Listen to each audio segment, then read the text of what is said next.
Welcome, guys, to a city episode of Colin and Friends. And here we have the Lego City Police Boat. This was made in 2011. I got this when I was patient. Here's the police officer. Very cool. Here's the guy in there. And you know what's inside here? That's the robber's boat.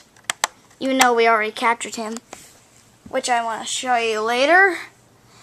There's the walkie-talkie for that guy. Here is the bed.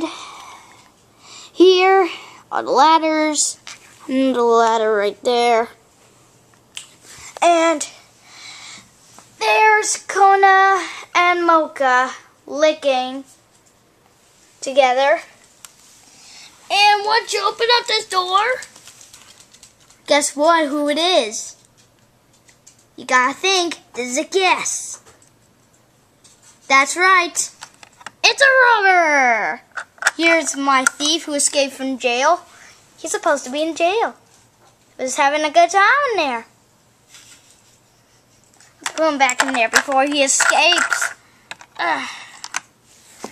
And that's your review on the Lego City Police Boat. So, make sure you get this set. It's a pretty big boat. It does float in real water. So, make sure you get this set. Although I do have a Lego City fishing boat, I'm going to be reviewing that coming soon to Colin Brandon Reviews. So, hope you enjoyed. So, goodbye.